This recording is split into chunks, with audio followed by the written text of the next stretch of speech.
வணக்கம், நான் உங்கள் ட்ரேட் குரு ரம்யா பேசுகிறேன். நீங்கள் ஷேர் மார்க்கெட்டில் ஆப்ஷன் ட்ரேடிங் பண்ணுறீங்களா? அப்படி ஆப்ஷன் ட்ரேடிங் பண்ணியிருக்கீங்க அப்படின்னா எதில் நீங்கள் இண்டெக்ஸ் ஆப்ஷனில் ட்ரேட் பண்ணியிருக்கீங்க? Nifty, bank Nifty, mid cap Nifty, fin Nifty இதெல்லாம் நீங்கள் ட்ரேடிங் பண்ணியிருக்கலாம். ஈவன் பிஎஸ்சி ரீசெண்டாக இன்ட்ரடியூஸ் பண்ண சென்செக்ஸ், பேங்க் எக்ஸில் கூட நீங்கள் ட்ரேடிங் பண்ணியிருக்கலாங்க. ஆனால் உங்களில் யாராவது ஒருத்தங்க நிஃப்டி நெக்ஸ்ட் 50, அதாவது நிஃப்டி ஜூனியர்னு சொல்லப்படுற இந்த நிஃப்டி நெக்ஸ்ட் 50ல் ஆப்ஷன் ட்ரேடிங் பண்ணியிருக்கீங்களா? இனிமே பண்ணலாங்க. ஏன்னா ஏப்ரல் 24 அன்றைக்கி என்எஸ்சி புதுசாக இதை லான்ச் பண்ண போகிறாங்க. இந்த வீடியோ உங்களுக்கு கண்டிப்பாக யூஸ்ஃபுல்லாக இருக்கும். ஏன்னா இந்த வீடியோவில் நம்ம நிஃப்டி நெக்ஸ்ட் 50 அனலைஸ் பண்ண போகிறோம், டெக்னிக்கலாகவும் ஃபண்டமெண்டலாகவும். இந்த நிஃப்டி நெக்ஸ்ட் 50 அப்படிங்கிற இந்த இண்டெக்ஸில் என்ன இருக்கும் அப்படின்னு நம்ம தெரிஞ்சுக்கணுங்க. நிஃப்டி ஜூனியர்னு அழைக்கப்படுற இந்த இண்டெக்ஸ்லேயுமே 50 வெவ்வேறு நிறுவனங்கள் தான் இருக்குது. நிஃப்டி 50க்கும் நிஃப்டி நெக்ஸ்ட் 50க்கும் என்ன வித்தியாசம் அப்படின்னா, என்எஸ்சியில் இருக்கக்கூடிய டாப் 50 நிறுவனங்கள் உள்ளடக்கிய இண்டெக்ஸ் வந்து நிஃப்டி 50. அதுக்கு அடுத்த நிலையில் உள்ள 50 நிறுவனங்கள் இருக்கிறது தான் Nifty next 50. So Nifty next 50லேயுமே வந்து பார்த்திங்கன்னா ஒரு 50 டிஃப்ரெண்ட் கம்பெனிஸ் வந்து இருக்கிறதா இங்கே மென்ஷன் பண்ணியிருக்காங்க.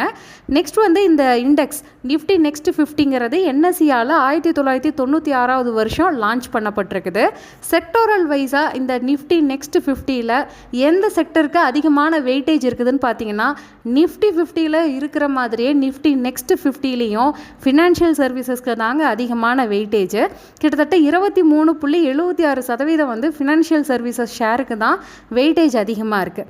அதுக்கு அடுத்த நிலையில் capital goods, consumer services, FMCG இதெல்லாமே வந்து டபுள் டிஜிட்டில் வெயிட்டேஜ் இருக்குது.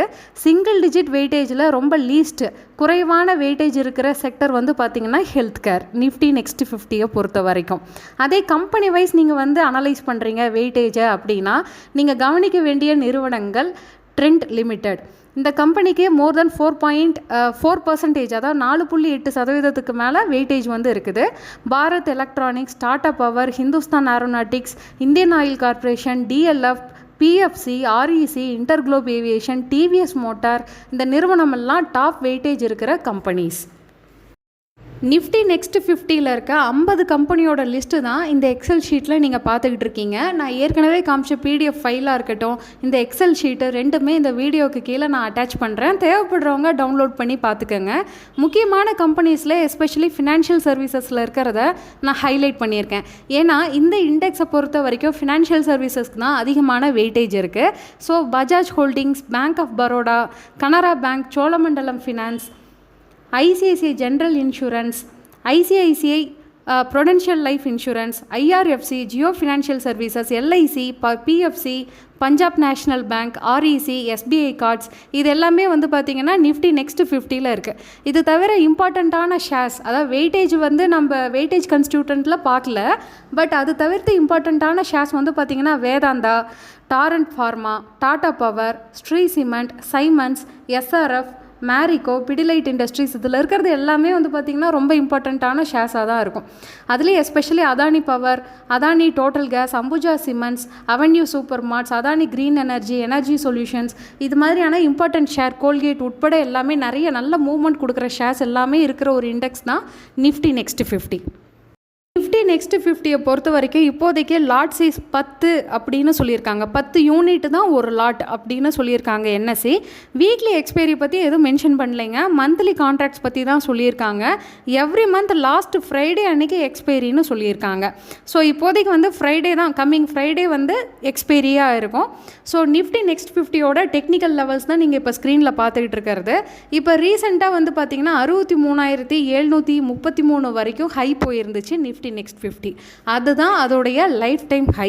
ஸோ இப்போ இருக்கிற கரண்ட் மார்க்கெட் லெவலில் இருந்து பார்த்தீங்கன்னா ரீசெண்டான ரெசிஸ்டன்ஸ் வந்து 62,748, அடுத்த ரெசிஸ்டன்ஸ் 63,733 இருக்குது. அதுதான் லைஃப் டைம் ஹையும் கூட. ரீசன்ட் சப்போர்ட் வந்து பார்த்தீங்கன்னா 60,937 இருக்குது. வால்யூம் வைஸ் வந்து பார்த்தீங்கன்னா இப்போ ரீசெண்டாக இப்போ சமீபத்தில் தானே இதை இன்ட்ரடியூஸ் பண்ண போகிறாங்க ஆப்ஷனை பொறுத்த வரைக்கும். ஃபியூச்சர் அண்ட் ஆப்ஷனில் வர 24 தான் இந்த இண்டெக்ஸை வந்து லான்ச் பண்ண போகிறாங்க. ஸோ ஆரம்ப ஸ்டேஜில் வேணால் என்னை பொறுத்த வரைக்கும் கொஞ்சம் வால்யூம் குறைவாக இருக்கிறதுக்கு வாய்ப்புகள் இருக்குது. அதனால் எடுத்தோன்னே ஹியூஜ் குவான்டிட்டிஸில் நீங்கள் ட்ரேட் பண்ணுறதை தவிர்த்துட்டு கொஞ்சம் நாளைக்கு அனலைஸ் பண்ணுங்கள், வாட்ச் பண்ணுங்கள், வால்யூம் நல்லா இருக்கான்னு பார்த்துட்டு அதுக்கப்புறமா நீங்கள் வந்து ட்ரேடிங் வந்து இதில் ரெகுலராக நீங்கள் ஸ்டார்ட் பண்ணிக்கலாம். ஏன்னா இப்போ இருக்கிற என்எஸ்சியில் இருக்கிற Nifty, bank Nifty, mid cap Nifty, fin நிஃப்டிலேயே வந்து பார்த்திங்கன்னா நிஃப்டிக்கும் பேங்க் நிஃப்டிலையும் தான் வந்து வால்யூம் ரொம்ப அதிகமாக நடக்குது ட்ரேடிங்கில். ஸோ மிட் கேப் நிஃப்டியும் ஃபின் நிஃப்டியும் அடுத்த ஸ்டேஜில் தான் இருக்காங்க. இப்போ புதுசாக நிஃப்டி நெக்ஸ்ட் 50 இன்ட்ரடியூஸ் ஆக போகுது. ஸோ இதோட வால்யூம் வந்து நீங்கள் கம்பல்சரி செக் பண்ணிவிட்டு தான் நீங்கள் வந்து என்ட்ரி, எக்ஸிட், ஸ்டாப் லாஸ் எல்லாமே ப்ளேஸ் பண்ணணும், ட்ரேடிங் பண்ணணும். ஸோ அட்லீஸ்ட் ஒரு 1 வீக்காவது வாட்ச் பண்ணுங்கள். All the best. உங்களுக்கு இந்த டெக்னிக்கல் லெவல்ஸ் ஷேர் பண்ணதில் எங்களுக்கு ரொம்ப சந்தோஷம். நம்ம சேனலை மறக்காமல் சப்ஸ்கிரைப் பண்ணுங்கள்.